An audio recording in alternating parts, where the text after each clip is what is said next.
Mrs. B. Robinson buzzing on in for another Tucked In Tuesday. I am back, and I have an excellent book for you tonight. I know I'm a little early on the Easter decorations, but if you go to any store, I swear they just passed right through March and they said it's Easter time. No St. Patrick's Day. So we're gonna have Easter decorations for 2 months. I don't know. I think it's cute. What do you think? Do you think it's cute? Look, we got a little chick, and we got a little bunny, and we got another bunny, and I just think it's so cute. So the festivities will start early this year, and with our book, The Bad Seed, I think it's perfect for what's going on around us. We have a very, very, very bad virus that we know very, very, very, very little about, and everybody's freaking out. So I'm going to read The Bad Seed and see if we can learn a lesson from this book and use it in our lives today. So, you ready? Let's get started.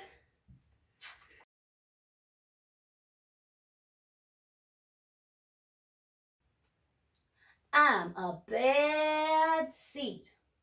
A bad seed.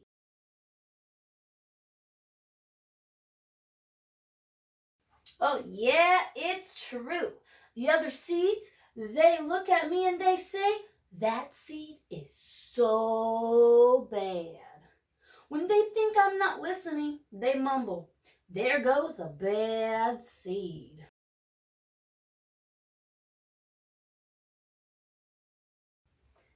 But I can hear them. I have good hearing for a seed. How bad am I? You really want to know?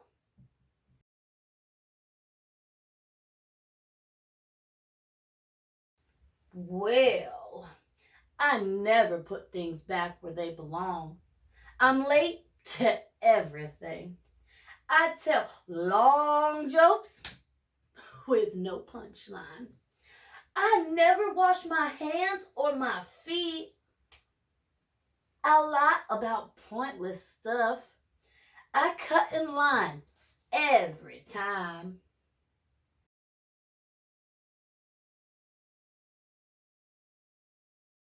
I stare at everybody. I glare at everybody. I finish everybody's sentences. And I never listen. And I do lots of other bad things too. You know why? Because I'm a bad seed. A bad seed.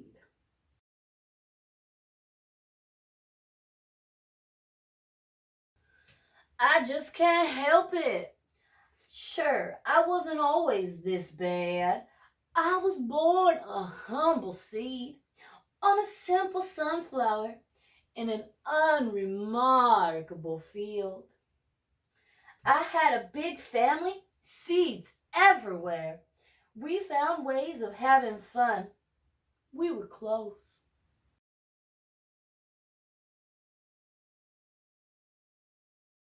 But then the petals dropped. Our flower drooped.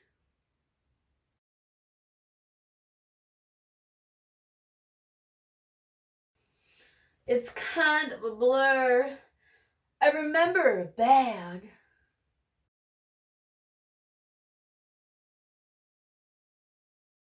Everything went dark. And then,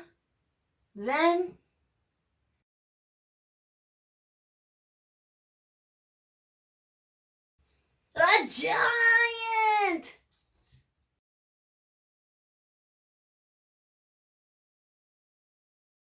I thought I was a goner. I thought I was done for. I screamed and I hollered, ah, but I was spit out at the last possible second.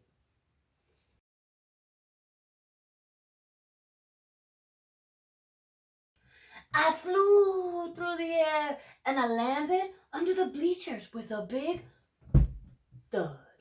When I woke up, it was dark outside. A wad of gum had softened my fall. I felt okay. But something had changed in me. I'd become a different seed entirely. I'd become a bad seed.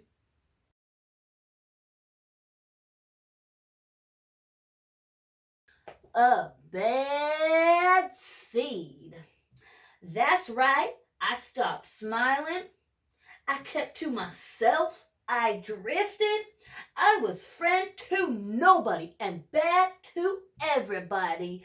I was lost on purpose. I lived inside a soda can. I didn't care and it suited me.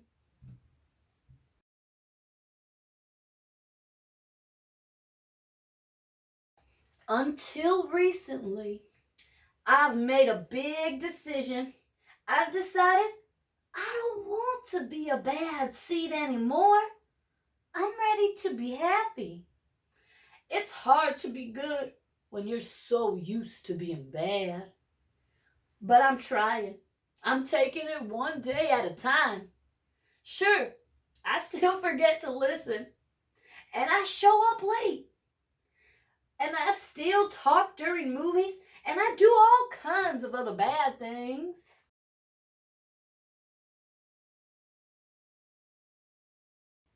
But I also say thank you. And I say please. And I smile.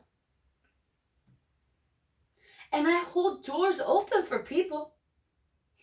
Not always, but sometimes. And even though I still feel bad sometimes, I also feel kind of good. It's sort of a mix. All I can do is keep trying and keep thinking. Maybe I'm not such a bad seed after all.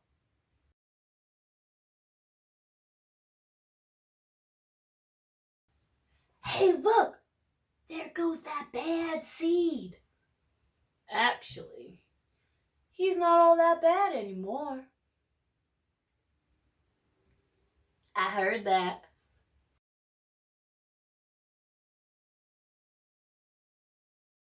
The end. Oh my goodness, I absolutely adored that story. I adored having that little accent.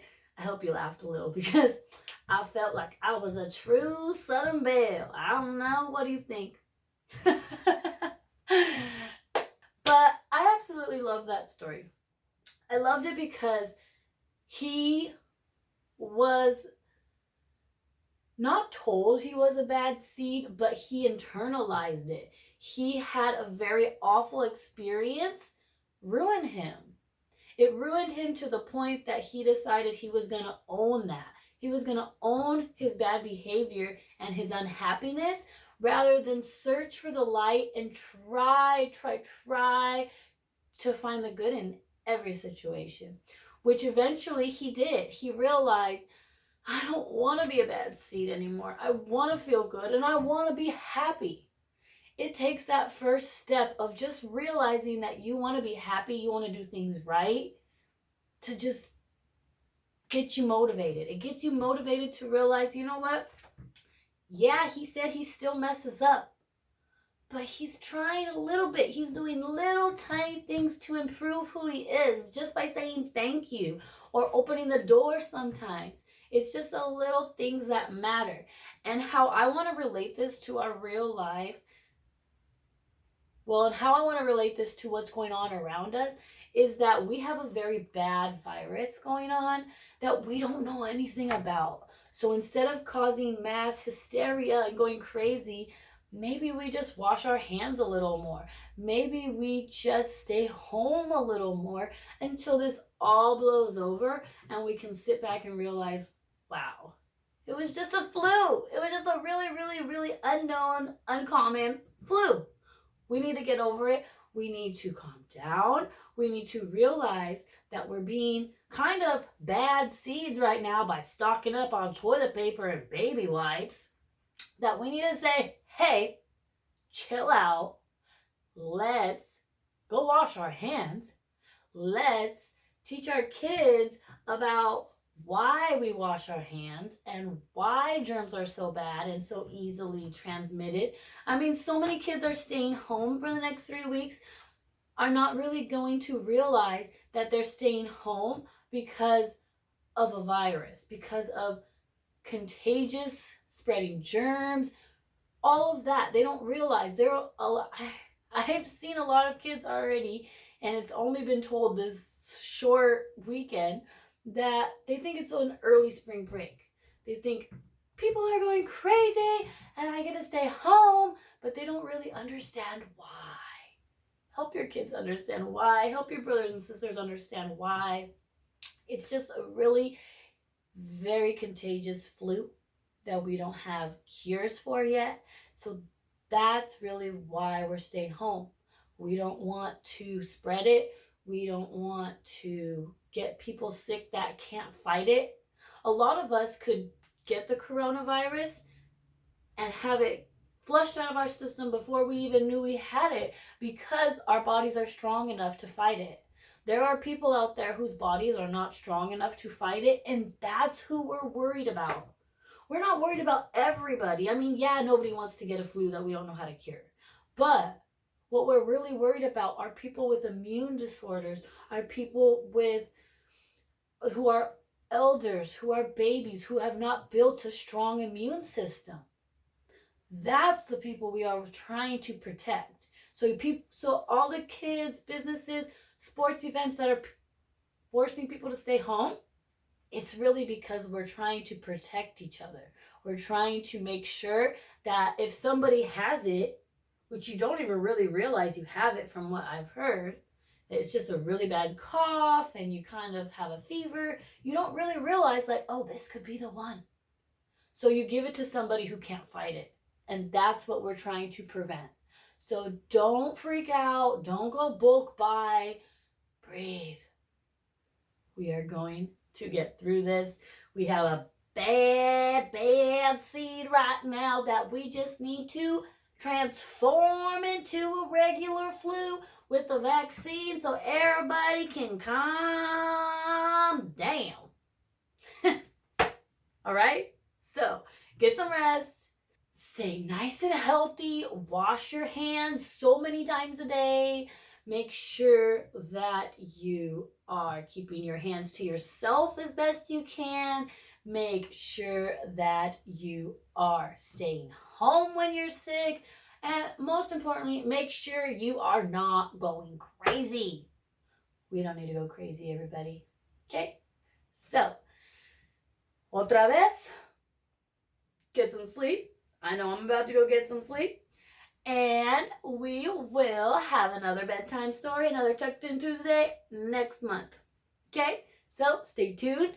It's going to be another good one. I already have it picked out. You're probably going to see our Easter theme again because I'm going to leave it up for a few weeks until it's after Easter. And then people are going to be like, all right, Mrs. Robinson, take it off. And then I'm going to have to find a new theme. Let's check on out together before I keep mumbling about nonsense. You ready? Mrs. B. Robinson, check it out.